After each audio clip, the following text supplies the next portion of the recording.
સર્જનહારને તમે ઓળખો. સમુદ્રના ખારા પાટમાં નાળિયેરી ઉગરે છે અને એ નાળિયેરીનું વૃક્ષ કેટલું બધું ઊંચું હોય ને એમાં જ્યારે શ્રીફળ આવે છે ત્યારે શ્રીફળમાં પાણી કેવું હોય છે? મીઠું. એ શ્રીફળમાં પાણી પૂરનાર હોય છે.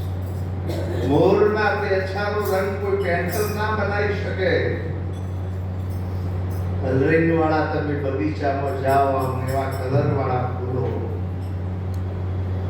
આ સૃષ્ટિના સર્જનહારને ઓળખવા માટે એકવાર સાચા સદગુરુનો ઉપદેશ. અને આ ટાણું ફક્ત આપણે આ સદગુરુના ઉપદેશ માટે મળ્યું છે. બાકી ખાવું પીવું ઊંઘવું ભોગ ભોગવીને મરી જવું એ તો પશુ પંખી જાનવર પણ અને 2 લાખ રૂપિયાની ભેંસ હોય તો આપણે એને જય બોલાવીએ તો બોલે ખરી? ના બોલે. બોલો તો ખરા. ના બોલે. અને આપણે બધા બોલીએ છીએ બોલો સદગુરુ મહારાજની જય. કેટલો ફેર છે. છતાં આજે આપણાને બુદ્ધિ તત્વ વધારે આપ્યું છે ને એ બધા કિલે બંધાયા છે. એકવાર સાચા સદગુરુના ઉપદેશમાં એવા અમર નામને જાણવાનું છે જેનું 3 કાળનો નાશ. અને એવું અમર નામ મળ્યા પછીનો આનંદ શ્વાસે શ્વાસે સ્મરણ. કલાક સવારે બેસવું ના પડે, રાત્રે કલાક બેસવું ના પડે. શ્વાસે શ્વાસે સવારે ઉઠીએ અને સોચ સુધી આપણે કેટલા નામ લઈએ છીએ. દાંતેડિયું એવું એ નામ છે ને લોટો એવું એ નામ છે. કેટલા બધા નામ સ્મરણ તમારું ચાલુ છે. બોલો સદગુરુ મહારાજની જય. અખંડ નામનું સ્મરણ થાય છે. અખંડ નામનું સ્મરણ થાય છે. રાત દાડો ભજનમાં જાય છે. અખંડ નામનું સ્મરણ થાય છે. રાત દાડો ભજનમાં જાય છે રે. અખંડ નામનું સ્મરણ થાય છે. જ્યારે અગ્નિ જ્યારે પ્રગટ થાય છે.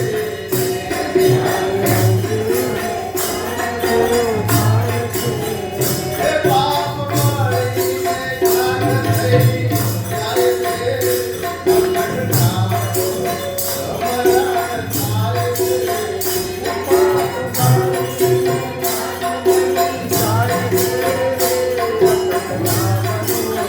સ્મરણ થાય છે.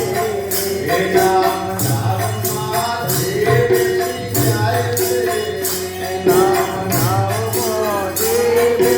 જાય છે. હે જે તો સામે ત્યારે પહોંચી જાય છે. અખંડ નામનું સ્મરણ થાય છે. એ તો સામે કિનારે પહોંચી જાય છે રે. અખંડ નામનું સ્મરણ થાય છે.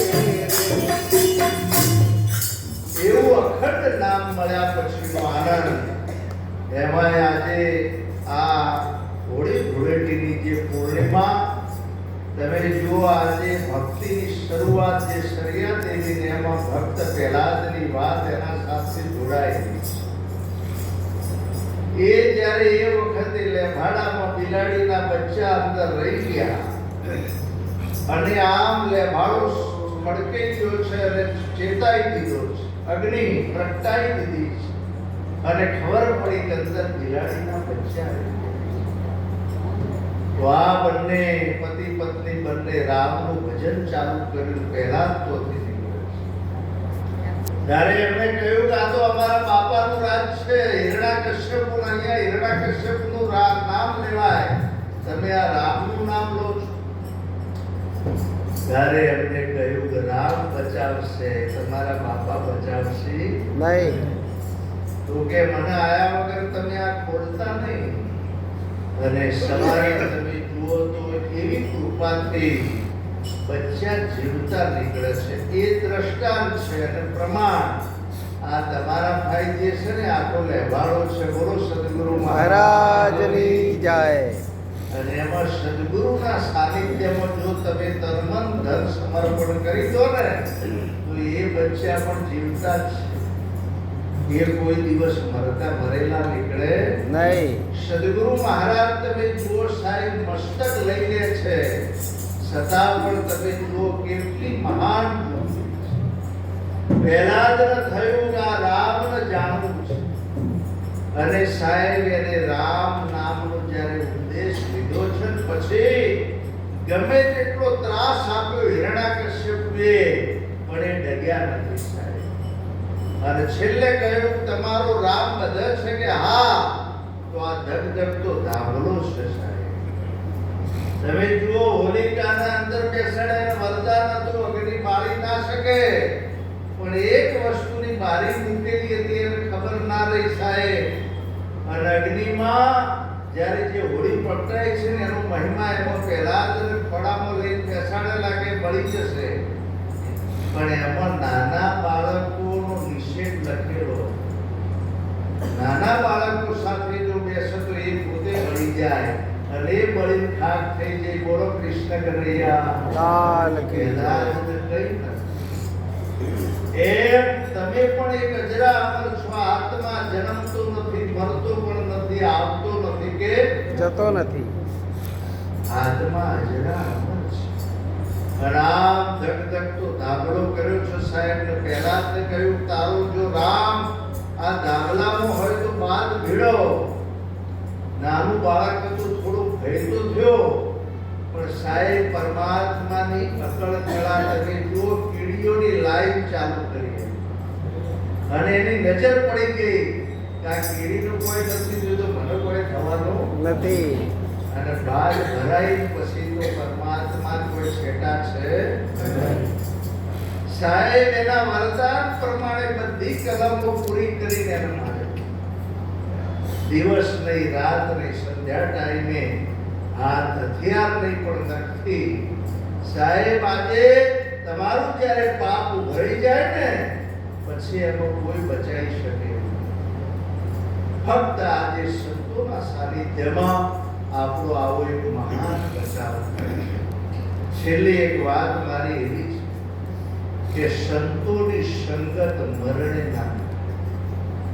આવું એક ભજન નિરાત મહારાજે આવી એક સચોટ વાત કરી છે અને આપણા ઉદરરામ બાપુ પણ બોલ્યા છે કે સાચા સંતોના તમે સંગમાં રહેજો અને રોજ ગંગામાં આપણે સ્નાન કરવાનું છે. રીત ગંગામાં નાહજો. શબ્દ વાપર્યો છે સાચા સંતોને. ખાલી કોઈ વેશ પહેરવાથી અથવા તો ફેટિયા વાળવાથી કોઈ ચાદર મળવાથી સાહેબ કદી સંત બનાવ્યું. સંત હંમેશા રેડી થયું છે. રેડી રાખો રામની કેણી રાખો શુદ્ધ જ્ઞાની પણ ઓળખે આરસ છે.